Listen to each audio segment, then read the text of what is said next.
இன்னைக்கு ஆன்மீக தகவலில் நம்ம வாராகி அம்மனுக்கு பிடித்த பிரசாதம் என்ன அப்படின்னு பார்க்கலாம். அதாவது தேய்பிறை வளர்ப்பிறை வாராகி அம்மனுக்கு உகந்த நாள் பஞ்சமி வருது இல்லையா? அந்த பஞ்சமி நாட்களில் வாராகி அம்மனுக்கு என்ன பிடித்த பிரசாதம் நம்ம என்னென்னலாம் செய்யலாம் அப்படின்றத பார்க்கலாம். அதாவது தோல் நீக்காத உளுந்து சேர்த்த வடை, அப்புறம் நவதானிய அடை, அது பின்னர் மிளகு சேர்த்த தயிர் சாதம், அது அம்மனுக்கு மிகவும் பிடித்த ஒரு பிரசாதங்க.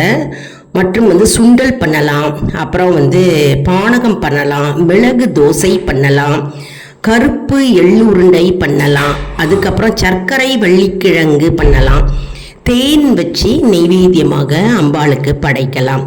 அதாவது இந்த பிரசாதம்லாம் அம்பாளுக்கு மிக மிக உகந்த பிரசாதங்க. அதாவது தேய்பிறை வளர்ப்பிறை பஞ்சமி அன்னைக்கு நம்ம வீட்டில் இருக்கின்ற வாராகி அம்மன் படத்துக்கு சந்தன குங்குமம் வச்சு மற்றும் விளக்கு ஏற்றி வச்சுட்டு நம்ம இதில் ஏதாவது ஒரு பிரசாதம் நம்மளுக்கு முடிஞ்ச பிரசாதமாக நம்ம செஞ்சு அம்பாளுக்கு நெய்வேத்தியமாக பண்ணலாம். தோல் நீங்காத உளுந்து சேர்த்த வடை, உளுந்து தோல் நீக்கக்கூடாது, அந்த வடை நம்ம செஞ்சு அம்பாளுக்கு கொடுக்கலாம். சர்க்கரை வெள்ளிக்கிழங்கு ஈஸி இல்லையா, அது வேக வச்சு அம்பாளுக்கு கொடுக்கலாம். மற்றும் கருப்பு எள்ளுருண்டை கொடுக்கலாம். சர்க்கரை வெள்ளிக்கிழங்கு வேகாத கூட அப்படியே கூட வைக்கிறாங்க, அப்படியும் கொடுக்கலாங்க. நம்ம நெய்வேத்தியமாக அம்பாளுக்கு வைக்கலாம்.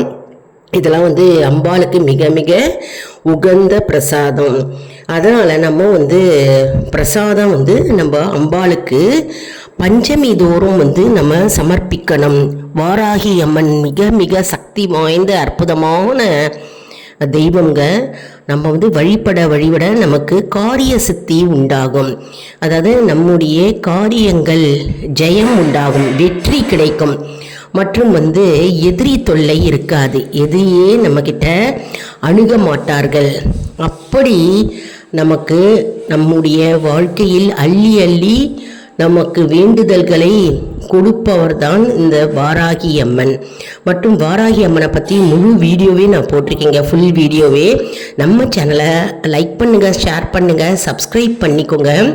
அப்போ தான் தினசரி நான் போடுகின்ற வீடியோஸ் எல்லாம் உங்களுக்கு அப்டேட்ஸாக ரெகுலராக கிடைக்குங்க.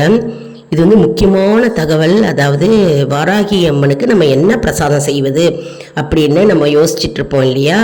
இந்த பிரசாதமெல்லாம் இதில் ஏதாவது ஒரு பிரசாதம் செஞ்சுட்டு போனாலே போதும். கோவிலையும் நம்ம வைக்கலாம், வீட்லேயும் அம்பாளுக்கு பிரசாதமாக செய்யலாம்.